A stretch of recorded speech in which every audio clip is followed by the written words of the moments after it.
Olá, está no ar mais um Clipping Eletrônico e hoje vamos debater o risco das próteses mamárias com silicone industrial. Duas marcas importadas apresentaram problemas e vão ser recolhidas do mercado. Os produtos apresentam alto risco de rompimento e o governo vai pagar a cirurgia de retirada desse silicone. Para discutir esse assunto aqui no Clipping, nós recebemos dois especialistas no assunto, como o cirurgião plástico, Dr. Alexandre Piassi Passos, formado pela Faculdade de Medicina da Universidade de São Paulo, e ele é membro titular da Sociedade Brasileira de Cirurgia Plástica. Seja bem-vindo, doutor. Tudo bem? Tudo bem. Obrigado, Liane, pelo convite. Espero que nós possamos explicar a todos os ouvintes sobre o que está acontecendo com as nossas próteses mamárias. Também conosco ela que é doutora, a doutora Simone Elias Martinelli, médica mastologista com pós-doutorado em radiologia clínica. Ela também é coordenadora do setor de diagnóstico da disciplina de mastologia da Universidade Federal de São Paulo, Unifesp, e Escola Paulista de Medicina. Seja bem-vinda, doutora. Tudo bem? Obrigada, tudo bem. Eu já quero contar para o pessoal de casa que não é para ficar alarmado, que você não pode deixar de assistir esse programa até o final para você entender o que está acontecendo. Doutor Alexandre, falávamos há pouco, eu quero compartilhar com o pessoal em casa, que diferente de tudo que eu já ouvi até agora, o senhor falou assim, nós estamos vivendo um bom momento de alarde sobre as próteses. Explica pra gente. Eu acho, Liane, por quê? Gostaria de mostrar para vocês que hoje, com esse boom aí desses problemas com as próteses mamárias, nós estamos vendo que cirurgia plástica é coisa séria. Uhum. Então, estava assim, se banalizando? Estava se banalizando. Se banaliza muito sobre a cirurgia plástica no Brasil e algumas vezes até no mundo. Isso não é coisa só de Brasil, mas nos Estados Unidos também nós vemos isso. Então a gente tem que ter noção, isso é uma coisa importante para vocês, nós temos que ter noção que cirurgia plástica não é brincadeira. Então tudo faz parte para que a cirurgia plástica saia bem. A escolha do médico, a escolha do hospital, a escolha do implante, quer dizer, entre aspas, aquele barato sai caro, para a cirurgia plástica muitas vezes pode ser uma verdade. Ô, doutora Simone, na minha cabeça, né, a gente tem um pouquinho de conhecimento, até porque a gente lida com profissionais com gabarito de vocês, passa o seguinte, se eu sou candidata a fazer uma cirurgia plástica, eu deveria, no mínimo, antes, procurar um mastologista para saber se a minha mama tem condições realmente de receber um implante? Ou não necessariamente? Não necessariamente. Um cirurgião plástico com uma boa formação, ele sabe que a partir dos 40 anos a mulher deve se submeter a mamografias anualmente, né, na população geral, e aquelas pacientes que pertencem a algum grupo de risco, como vários casos familiares, precisam ser investigadas mais precocemente. Então, na hora que a paciente procura o cirurgião plástico com a ideia de fazer alguma cirurgia estética, ela vai ser orientada, junto com os exames pré-operatórios, de uma avaliação adequada também das suas mamas. Agora, doutor Alexandre, é bem verdade, o senhor vai poder dizer se é ou não, confirmar ou não, que todo mundo que procura o cirurgião plástico, o que ela quer saber é do resultado, do pós-operatório, menos do que vai ser implantado nela, ou não? Isso é verdade. Eu acho que isso aí é a responsabilidade do cirurgião plástico. Ou seja, toda vez que eu vou fazer uma cirurgia plástica, o paciente vem, não tem doença nenhuma, não tem um problema de saúde, tirando assim, o quadro estético, ela não tem um problema de saúde importante. Então ela vai te procurar com a maior segurança possível. E você tem que ter essa responsabilidade de devolver isso para o seu paciente. Aí nesse momento vem a indústria, não é, que a gente sabe que é uma das mais fortes do mundo, que é a indústria farmacêutica, que propõe que possamos usar alguns produtos que vamos ter bons resultados. Que foi o caso de 20 anos atrás, no que aconteceu, que nós estamos vivenciando agora, com a ruptura das próteses. Deixa eu mostrar para o pessoal em casa, para você ter uma noção. Essa aqui já é tida como uma prótese moderna. Isso, essa é uma prótese de quinta geração. Nós fizemos propositadamente um corte nessa cápsula que envolve o silicone. Certo. Então as próteses, ela tem dois principais componentes. O invólucro, ou seja, essa cápsula que está cobrindo todo o gel dentro dessa prótese. E dentro das próteses, ela habitualmente hoje, a grande maioria delas, são preenchidas com gel de silicone. Então essa é uma prótese moderna. Então aí já é uma diferença em relação às próteses que estão ocasionando esses problemas com os nossos pacientes. Essa prótese, quando eu fiz esse corte aí, ela evidenciou um gel. Só que na hora que você aperta para eles verem, Lilian. Esse gel ele não derrama, ele é um gel coeso, ele é um gel medicinal e ele mantém a forma. Ou seja, ele é um gel de... Na hora que ela aperta, esmaga esse gel, na hora que ela solta, ele volta na mesma forma que ele tinha anteriormente. A gente chama assim de um gel de forma estável. Isso é um gel que tem uma grande tecnologia desenvolvida pela indústria farmacêutica de prótese. É comum ver nos exames, não é? Próteses rompidas, disformes. Aliás, eu quero mostrar para o pessoal de casa, porque a doutora Simone trouxe-nos aqui alguns exemplos. Esse aqui eu gostaria que a senhora descrevesse para mim que situação é essa. Essa paciente havia colocado prótese para aumento do volume mamário há cerca de 15 anos, né? Então já não é uma prótese com silicone tão coeso como essa que foi mostrada, né? E há um tempo atrás se estabelecia em média a duração da prótese para 10 anos. Hoje já não existe esse limite determinado, que as próteses são muito modernas. E a paciente tinha uma queixa de uma diferença estética na mama, a mama do lado direito estava mais caída, né? Então existia uma suspeita clínica que aconteceu alguma coisa, né? E quando ela foi fazer a mamografia, nesse caso dela, a mamografia pôde mostrar uma herniação daquele gel de silicone, como você mostrou agora há pouco. Herniação é o quê? A saída já? A saída tentando daquela rompimento. parte mais amolecida, fora dessa cápsula que a gente chama de elastômero. Ó, deixa eu mostrar aqui, que agora que a gente olha isso aqui, gente, esse biquinho aqui significa que está acontecendo algo de errado com a prótese. E aqui da outra... Aqui ela está bem diferente, um lado do outro.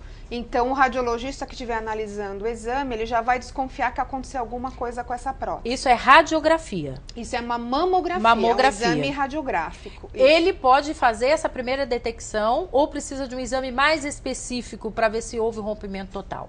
A mamografia, como eu falei, ela deve ser feita anualmente a partir dos 40 anos, no intuito de detectar precocemente o câncer de mama, né? Existindo uma suspeita clínica ou na imagem de ruptura, né, o radiologista sugere ao mastologista, ao ginecologista, ao cirurgião plástico que complemente essa mamografia com um exame mais refinado, né? No caso, o melhor exame para detectar uma ruptura de prótese é a ressonância magnética. Doutora, qual é o lugar ideal para quem realiza o exame verificar essa prótese? Porque o doutor Alexandre vai poder explicar para nós que é sabido que muitas colocam a prótese atrás do músculo e outra na frente do músculo. Qual é a diferença e no que isso facilita e dificulta na hora do exame? Eu acho que, assim, dois locais básicos de se colocar a prótese mamária. Acima do músculo, ou subparenquimatoso, ou subglandular, ou seja, embaixo da glândula mamária, embaixo da mama, ou embaixo do músculo. É um músculo que reveste todo o peitoral do paciente, que chama músculo peitoral. Então, abaixo desse músculo também se coloca a prótese. A maioria dos cirurgiões, no mundo inteiro, coloca a prótese em cima do músculo. Por quê? Porque é uma cirurgia que é mais fácil, é uma cirurgia menos dolorosa, o resultado estético é mais previsível e hoje em dia, com a tecnologia nova das próteses, que você tem uma prótese que se adapta melhor ao paciente, essa loja, ou seja, onde você vai colocar essa prótese, é mais fácil e mais comumente colocada. Quem escolhe isso? É o paciente ou o médico? Habitualmente o médico. Habitualmente o médico. E para o exame? Fica melhor ser visto, analisado aonde? Dentro do músculo, né? Atrás do músculo ou na frente? Facilita quando a prótese é colocada atrás do músculo, porque eu consigo ver o tecido mamário já com as radiografias simples. Mas quando a paciente tem na frente do músculo, como é esse caso, a gente complementa com umas manobras, nós chamamos de manobra de Eklund, a gente desloca um pouco a prótese, né, e consegue expor todo o tecido mamário para análise, né? Então, o fato da mulher ter silicone na frente ou atrás do músculo pode requerer uma mamografia mais elaborada, mas ela não está deixando de fazer o seu diagnóstico. Isso é uma coisa interessante, Liliana, que a doutora pode colaborar com isso. Existe um trabalho muito emblemático para nós cirurgiões plásticos, que mostrou que, dois trabalhos. Um mostrou que pacientes com próteses de mama não têm prognóstico diferente em relação ao câncer de mama. Ou seja, elas evoluem igual em relação ao câncer de mama de pacientes com e sem prótese. Porque no passado dizia-se assim, olha, você vai ter mais risco de câncer de mama por estar colocando prótese. Isso realmente já caiu por terra. Vários trabalhos estão deixando nós tranquilos em relação à colocação da prótese mamária. E um outro trabalho em relação à mamografia, em relação ao exame que a doutora mostrou, é assim, mostrou que a mama colocado na forma subglandular, ou seja, acima do músculo, embaixo da glândula mamária, de um jeito muito claro, ela perde um pouco a sensibilidade. O exame perde um pouco a sensibilidade. Mas o prognóstico do câncer de mama não altera também. A autoanálise, quer dizer, o autoexame que a mulher, a gente tanto divulga e chama atenção para que seja feito, com a prótese é possível diagnosticar com autoexame se há alguma alteração? Sim. É possível. É possível. Não há nenhum impedimento. Não, o que eu quero aproveitar e reforçar aqui é que o autoexame não faz detecção precoce do câncer. Né, o autoexame, ele está no contexto global da saúde da mulher, assim como se deve colher o Papa Nicolau anualmente, etc. Né, agora, a mulher deve fazer a mamografia, porque é a mamografia que consegue detectar o tumor muito pequeno, de preferência abaixo de 1 centímetro, quando a chance do câncer de mama ser curado é mais de 95%. Hoje no mercado nós temos quantas próteses disponíveis? Aproximadamente 23 fábricas hoje estão produzindo implantes de mama. 23. Agora, a pergunta que não quer calar. O que me garante que daqui a 20 anos eu não vou ter problema com essa prótese, que a gente não vai citar o nome, ou uma dessas 23 que estão no mercado? Essa é uma pergunta muito interessante. Na verdade, assim, hoje, inegavelmente, as indústrias estão preocupadas com o tipo de material que eles estão colocando. Quanto o material seja mais inerte, ou seja, que faça menos mal para os nossos pacientes, melhor. Então, vários estudos estão sendo realizados para isso, com essa finalidade, de ver um biomaterial que não tenha interferência no nosso organismo. Só que isso é praticamente impossível. Se você pegar a prótese, a primeira prótese implantada foi em 1962, e comparar com essa prótese, que já é de 5ª geração, que é da década de 2000, 2006, essa prótese, quer dizer, você vê a diferença do material é muito grande. Mais ainda, porque aí eu tenho que perguntar para vocês que trabalham diretamente com essa situação e para te deixar mais tranquilo em casa. Nos Estados Unidos, eles usam apenas duas marcas. Isso. 2 marcas. No Brasil, a gente tem 23. 23. Nos Estados Unidos, o FDA tem um laboratório específico que faz a análise de se vai ou não para o mercado. Exatamente. A Anvisa não tem um laboratório? Que eu saiba, não. Eu seria assim, leviano em falar que certeza que não, mas aparentemente não. O que a gente sabe é que as regras americanas para que sejam aceitas as próteses para ser utilizadas em seres humanos lá é muito grande. O FDA que faz essa liberação, ele tem vários protocolos, elas passam por vários testes até ser liberados para uso nos Estados Unidos. Então hoje, nos Estados Unidos, só 2 próteses que são utilizadas lá. Tem uma terceira, que é nacional, inclusive, que é brasileira, que está quase liberada também pelo FDA, pelo órgão americano. Mas, assim, sabidamente, eles têm uma preocupação maior para liberar esses materiais de uso médico do que é o Brasil, que é feito pela Anvisa. Posso só voltar uma coisa que eu acho muito importante para quem está nos assistindo. Em relação à ruptura das próteses. Toda vez que eu coloco uma prótese no organismo, o que esse organismo faz? Ele protege esse corpo estranho, que é a prótese, com uma cápsula fibrótica. Ou seja, ele isola essa prótese... Que é a reação do corpo. Que é a reação natural do corpo. Toda prótese colocada no organismo faz uma cápsula. Essa cápsula, ela evita o contato da prótese com o organismo. Então, você com o uso, quer dizer, a prótese ela vai interagindo com o organismo. Com muito tempo de prótese, essa prótese vai se desgastando naturalmente. Todas as próteses. Então não quer dizer... Essa cápsula vai comprimindo essa prótese? Ela pode comprimir. Ou seja, ela começa a espessar por vários motivos e começa a dar uma contratura, comprimir essa prótese. É aí que mostrou aquela deformidade às custas da contratura capsular. Isso dura alguns anos Isso pode aparecer. A média é que isso apareça depois de 5 anos, mas pode aparecer mais precocemente. Mas de todos os pacientes que colocam próteses modernas hoje, de 3 a 20% vão ter contratura Doutora capsular. Simone, tem hora que eu me sinto um ratinho de laboratório, né? Porque quem podia imaginar no passado que hoje estaríamos vivendo essa questão que a gente traz aqui no Clipe Eletrônico para você de uma vez por todas se livrar de qualquer dúvida em relação a isso que tem chamado a atenção de todos nós, que é em relação à prótese de silicone. Liliane, que eu estava te falando. Aí tem essa prótese. Essa prótese, ela rompe, ou seja, ela fica rota, só que ela pode estar protegida pela essa cápsula fibrótica do organismo. Aí não passa. Aí não extravasa. É isso que eu quero perguntar para a doutora Simone, a nossa mastologista. Quer dizer, uma vez que rompida aí essa prótese, né? Esse material que contém dentro da prótese, que no passado não era igual esse aqui que você está vendo agora, esse aqui é a mais moderna, pode causar câncer? Que tipo de dano pode causar ao organismo? Ele fica totalmente retido por essa cápsula? 90% né? Sim. O que a doutora vê no dia a dia? Eu acho que essa é a resposta que todas as mulheres estão esperando, né? Não existe nenhuma evidência médica nem científica que o silicone cause câncer de mama. Tá? Então, eu acho que isso é muito importante. Mesmo o rompido? Mesmo o rompido. Né? No passado existia alguma dúvida com relação a estimular doenças do colágeno, tipo lúpus. Isso não foi confirmado, porque eram casos muito escassos frente à quantidade de pacientes com prótese daquela marca. Isso foi um problema que teve nos Estados Unidos há quase 20 anos atrás.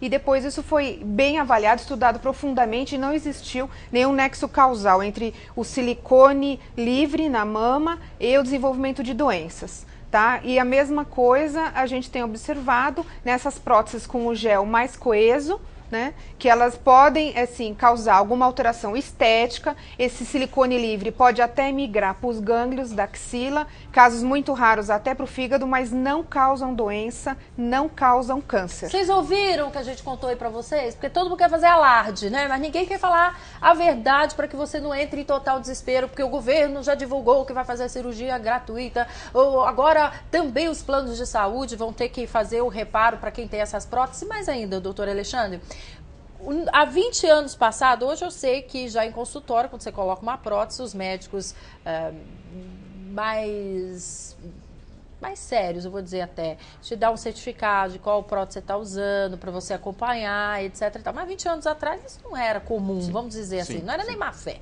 não era comum.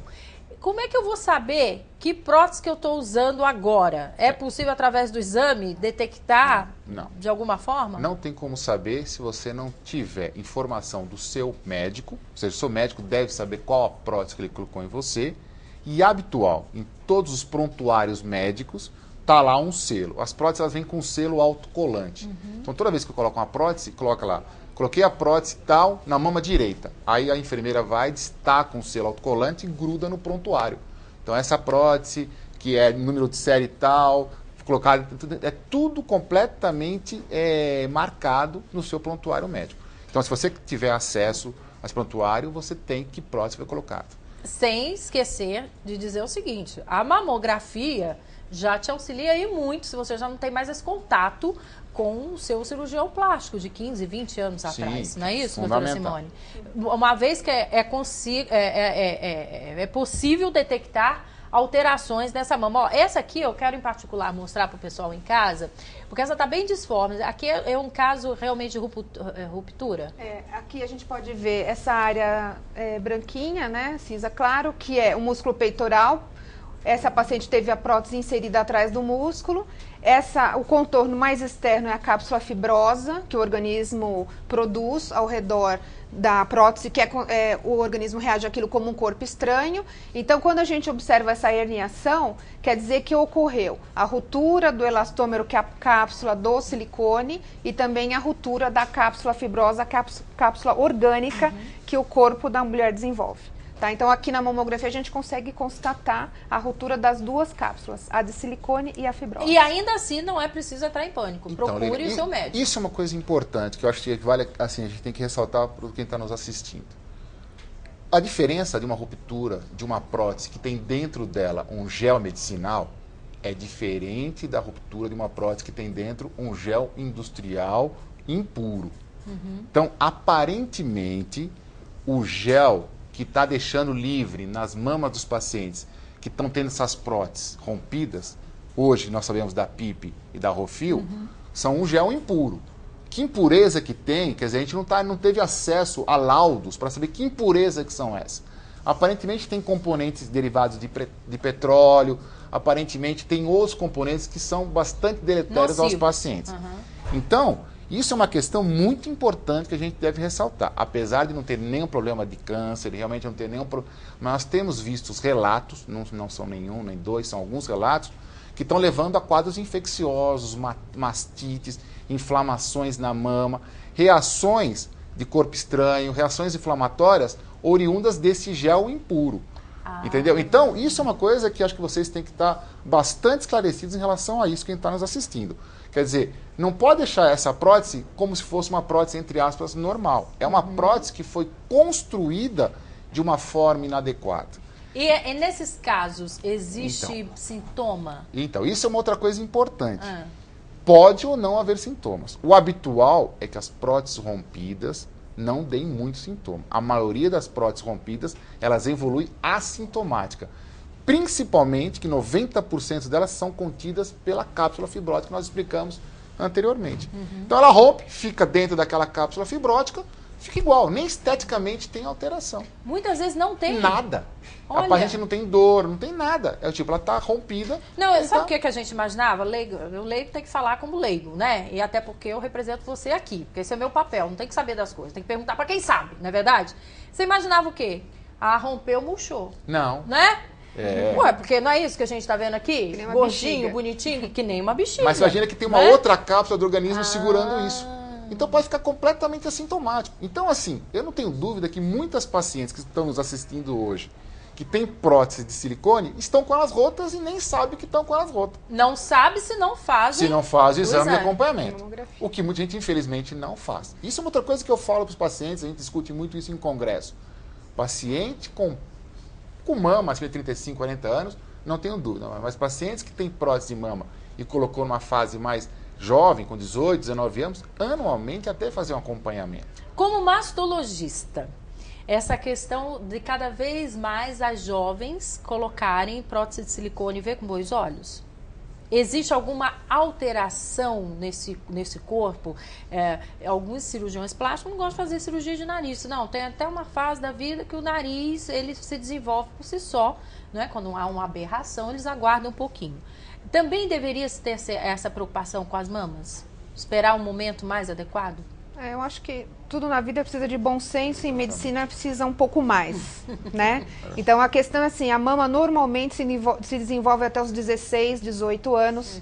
Então, desde que não seja nada que está causando algum problema, às vezes até da esfera psicológica naquela adolescente, também, né? Então, o ideal é que se espere até essa idade. Tem alguns casos extremos de gigantomastia, que causam até problemas ortopédicos, que aí a gente acaba indicando a cirurgia antes, né? A colocação da prótese é a mesma situação, né? Também esperar o desenvolvimento da mama. Muitas vezes as mamas se desenvolvem de forma assimétrica e depois isso vai se igualar. Então aquela adolescente mais afoita, ela quer colocar uma prótese para igualar com a outra mama, depois a outra mama vai acabar desenvolvendo, então a mama que pôs a prótese ficou maior, a outra ficou menor. Então nessa hora é bom que ela vá num profissional de confiança, reconhecido pelas sociedades que dão a certificação para os especialistas, seja mastologista, seja cirurgião plástico, e veja o momento mais oportuno de fazer isso, né? A prótese colocada para um profissional de experiência com uma prótese de qualidade boa não vai causar nenhum prejuízo à saúde,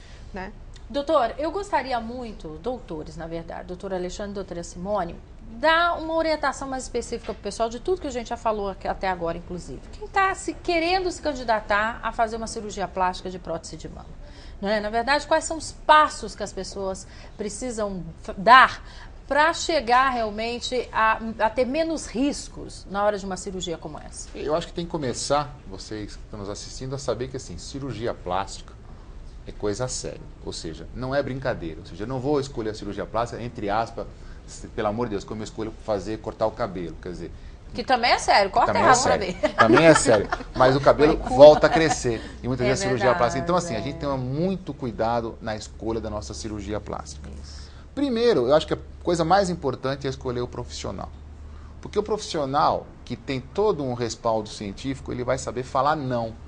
Muitas vezes a gente tem que falar não para os pacientes. Nem sempre o paciente que entra no consultório de cirurgia plástica pode fazer naquele momento a cirurgia. Por vários fatores. Desde fatores clínicos, problema de saúde, problema no coração, pressão alta, até fatores emocionais. Quer dizer, então, não é o momento emocional, psicológico adequado para fazer a cirurgia plástica. Me ocorreu uma pergunta plástica. aqui que eu não posso deixar passar. Segundo a Organização Mundial de Saúde, nós estamos vivendo um momento de alarde em relação aos obesos, né? As pessoas que estão muito acima do peso. A pessoa que colocou uma prótese no passado que tinha um peso adequado à proporção dessa prótese, né? Porque também tem isso, tem vários tamanhos de prótese, né? Claro. Ela engordou. Eu fico imaginando, essa cápsula se formou, o organismo dela se transformou também. Há algum perigo, algum risco de pressionar essa prótese, também de causar algum problema pela obesidade? Não, ela vai ter uma perda estética. Somente. Ou seja, a estética mamária dela vai se prejudicar com o aumento de peso dela. Somente. Eu falo isso também por conta das pessoas acharem que porventura podem estar sendo candidatos aí a ruptura de uma prótese por causa da obesidade. Não tem nada a ver uma coisa com a outra. Não tem nada a ver. Muito bom. Tanto a ruptura da prótese quanto a contratura, que é aquele esmagamento da cápsula sobre a prótese, elas estão intimamente relacionadas com o tempo de prótese. Ou seja, quanto mais tempo eu tenho de prótese mamária, mais chance eu tenho de ter contratura e ruptura das próteses. Quem quer fazer a remoção dessa prótese? Trocar, porventura, porque já passou muito tempo, ainda que não tenha dado nada de alteração na mamografia, pode fazê-lo? Pode. Isso é uma coisa importante. A doutora Simone, que é especialista nessa área, muitas vezes o exame não vê nada. Mesmo o exame não é 100%. A gente tem alguns exames que pode ser mamografia, pode ser ultrassonografia, pode ser ressonância magnética, eles dão como normais e tem ruptura. É mais raro, principalmente a ressonância. Certo. A mamografia e o ultrassom é mais comum o falso negativo. O que o senhor aconselharia no seu dia a dia? Que o seu paciente faça a troca a cada 10 anos? Eu acho que o paciente tem que fazer acompanhamento de perto. Diário, entendi. A gente coloca uma Anual, prótese, né? que a gente confia na prótese, e a gente faz acompanhamento anual. Se não tiver nada, na clínica não mudou nada, porque como a gente tiver contratura, a mama fica um pouquinho mais endurecida. Então a mama um pouquinho mais endurecida, já acende um sinalzinho vermelho. Alguma coisa está acontecendo. Aí começa a ficar um pouco mais endurecida, aí começa a ter uma alteração estética, as mamas ficam assimétricas, aí começa até chegar no grau máximo, que é dor. A gente pode ser até dor pela sua contratura capsular. E essa pessoa que, porventura, quer tirar a prótese e não recolocar outra, o que vai ter de alteração no seu organismo esteticamente e essa cápsula, ela se dilui? Isso é uma coisa muito importante. Isso é uma coisa que tem que ser conversado com o médico antes de colocar a prótese. Doutor, e se eu tiver problema com essa prótese, de repente eu posso ter uma infecção e tenho que tirar essa prótese. Eu vou ter algum problema ficar sem a prótese? Então, assim, um paciente que não tem nada de mama, aquela paciente que é reta, popularmente falando, não tem nada. Na hora que você coloca a prótese, você faz uma expansão. Você incha aquela prótese, você incha aquela pele. Na hora que você tira, fica como se fosse uma bexiga vazia. Aí você vai ter uma dificuldade de ter uma adequação estética nessa prótese, nessa mama. Porque sem prótese você não consegue ter nenhum tipo de volume. E essa cápsula que ficou ali, que formou com a prótese anteriormente, o que acontece dentro do organismo? Essa cápsula, quando... Você tira a prótese. Quando a gente precisa remover a prótese por algum motivo, o que a gente observa, essa superfície, ela parece uma superfície nacarada, como se fosse uma madrepérola, firmemente aderida ao tecido glandular. Né? Então, o cirurgião, ele tenta tirar o máximo possível dessa cápsula fibrosa, mas não é uma coisa simples, né? Como tirar, assim, a casca de uma mexerica. Né? Aquilo ficou... foi absorvido em parte pelo tecido. Então, isso é muito trabalhoso, traumatiza o tecido glandular. Até quando a paciente, às vezes, quer mudar a posição da prótese, que era anterior ao músculo, por atrás do músculo, o cirurgião plástico tem mais dificuldade, né? Precisa ter um pouco mais de cuidado. E sabendo também que o pós-operatório, né, já é um pós-operatório de uma mama que já foi submetida a um procedimento cirúrgico e é mais difícil da gente prever o resultado final. Tá na hora de ir embora, mas sem antes te dizer o seguinte, não entre em pânico. Você ouviu aqui, a gente quer agradecer muitíssimo o tempo, né, da doutora Simone, bem como do doutor Alexandre, e nos ajudar a esclarecer esse tema aí que está na cabeça de todo mundo. Quem não tem prótese, que gostaria de ter, ou quem tem alguém próximo que tem prótese, todo mundo quer saber um pouco mais. E aqui o Clipping se propõe a isso, a te ajudar a esclarecer dúvidas, não é, tão comuns e situações tão adversas como essa. Quando a gente podia imaginar que a gente ia ter que viver esse momento agora, de ficar mais atento aí à prótese que foi colocada há tantos anos atrás, não é isso? Muito obrigada, viu, doutor Alexandre Passos, por sua participação. Obrigado, Eliane, pela oportunidade de poder esclarecer a população em relação a isso e espero que isso tenha sido proveitoso. Agradeço a participação. Com certeza, e a gente vai reprisar bastante esse programa aqui, porque eu tenho certeza que já é sucesso. Também agradecer a doutora Simone Elias Martinelli, que esteve aqui conosco, mastologista. Obrigado pelo seu carinho, por sua atenção. Obrigada. E para as mulheres não se esquecerem de fazer as suas mamografias após os 40 anos, uma vez ao ano. Muito obrigada. Olha, lembrando que eu tenho um encontro marcado com você aqui todos os dias. Eu te espero sempre no Clipping Eletrônico. Um beijo e até lá.